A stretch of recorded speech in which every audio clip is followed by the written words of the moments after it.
I haven't been able to talk about a lot of Jeeps on the channel, but when I do, I generally like them. I like Jeeps, but I'm also very critical of them. I have Jeeps I don't like, and the JK generation of the Wrangler, especially pre-Pentastar ones, are very high on that list.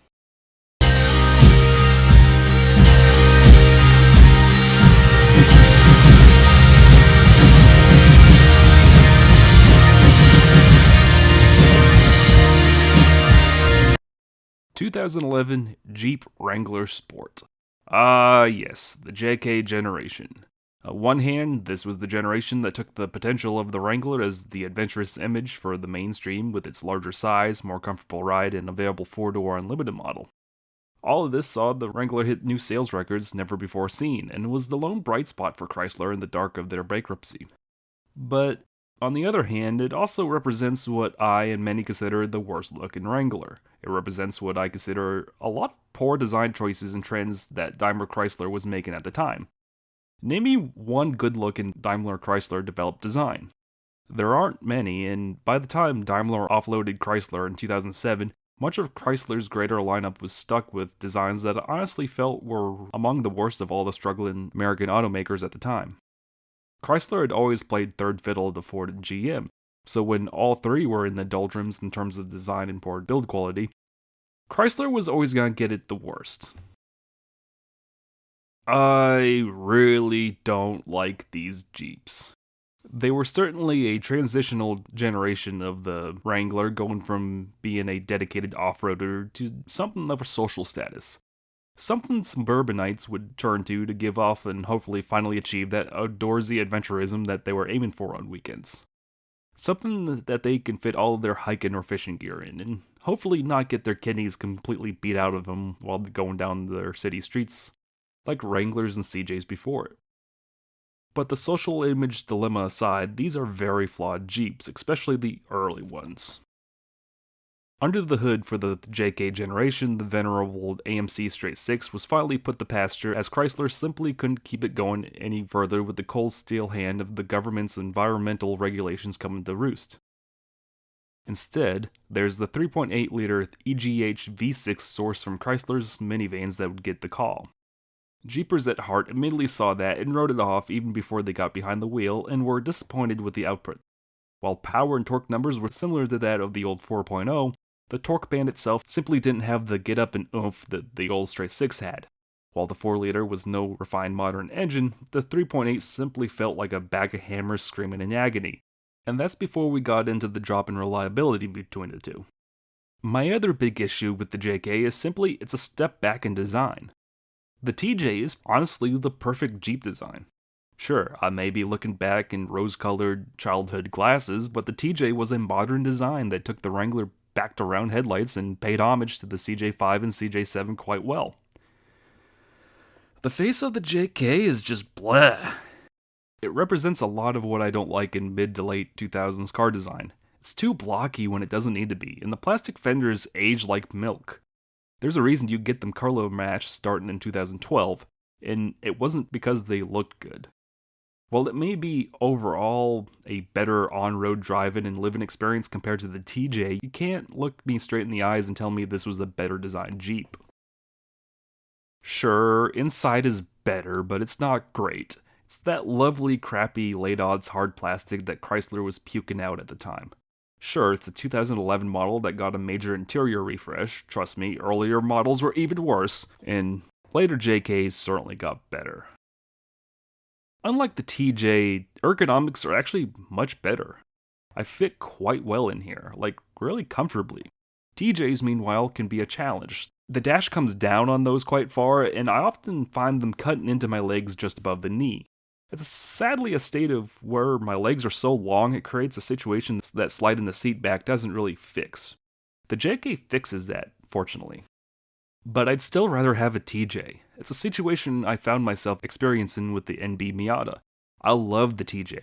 I love the design. I love the capability. But I simply fit poorly enough that I found myself struggling to see myself living with one.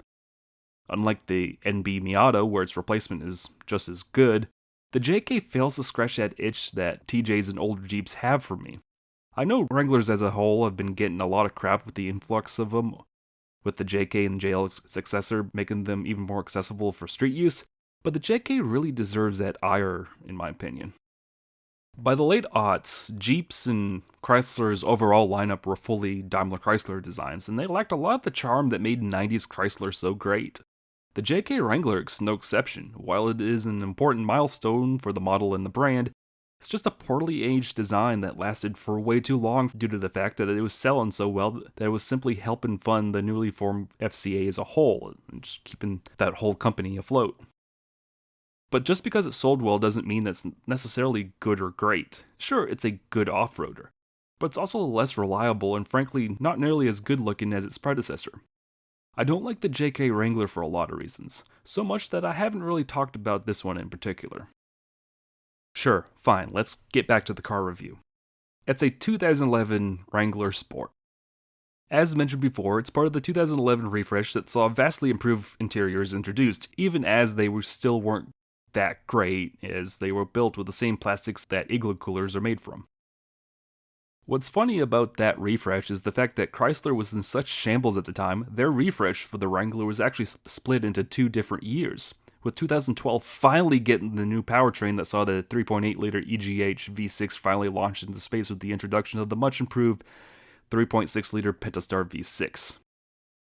Yeah, the EGH. As if I haven't ranted about it enough already in this video. It's certainly an engine. Such an engine that this is now the second EGH that's in this jupe. The owner had to replace it this spring after the old one failed spectacularly in the winter. While the owner isn't exactly sure that engine was original, or hadn't at least been apart at some point in its life as the alternator and headers were missing bolts, but yeah, you got a fresh EGH in this one, so the 3.8's reputation certainly precedes itself. On the road is fine, I'm sure. We didn't take it off-road, as we really don't have the means to on this channel, but it's fine.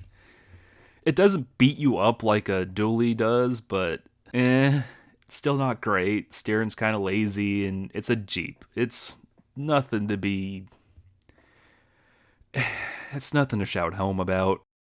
Later JKs got better, and the JL is much improved. They're still not great. You're not buying these to be street demons. They're off-roaders first that have been softened for the mainstream public. The EGH at least gets up and goes and is kind of thrifty in town, but still meh. It's hooked up to the 4-speed 42 RLE automatic that actually kind of feels quite ancient by 2011 standards.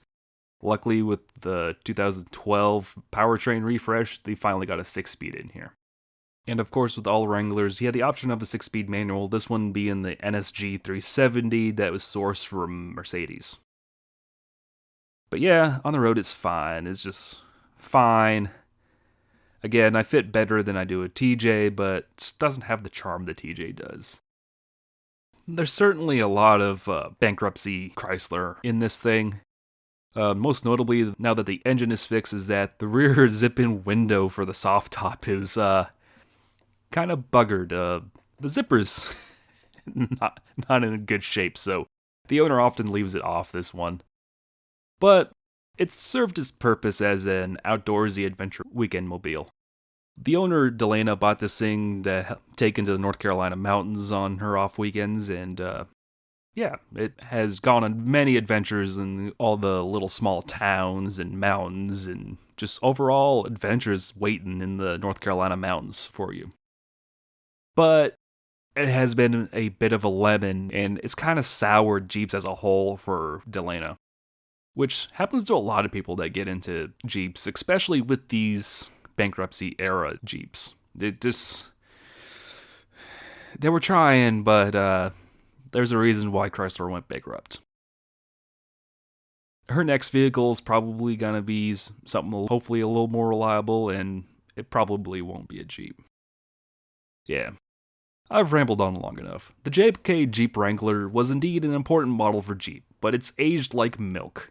While it represents the step forward in many aspects, I and many Jeep lovers see it as a step back in just as many. I just wish I could fit in a TJ better, as I would say it's not only the better off-roader, but the better Wrangler as a whole. Even with 2 less doors and space, it's just... the TJ is just right. What you would expect of a Jeep.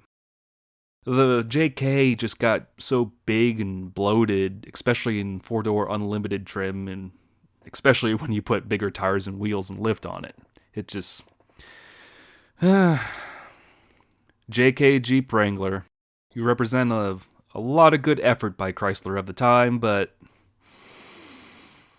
I just can't like you. You're just not good. Have a good day, everyone.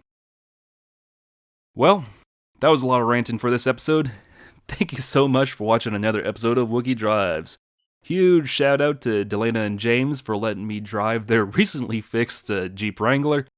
This one was kind of a long time coming, as I've kind of been waiting all summer and fall for it to finally get fixed and us to finally have a weekend that lined up to finally get to film this thing and talk about JK Jeep Wranglers and why I really don't like them.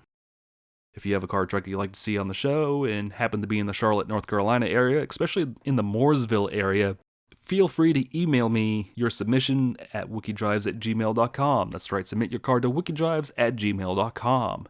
Don't forget to give the video a like, drop a comment with some feedback. Any feedback's good feedback, as any sort of interaction really helps this small channel grow in the algorithm. Share with all your Jeep Wrangler friends. And don't forget to hit that subscribe button and hit that bell for notifications for more Wiki Drives like these. Thank you so much for watching, and have a good day. Rated M for mature.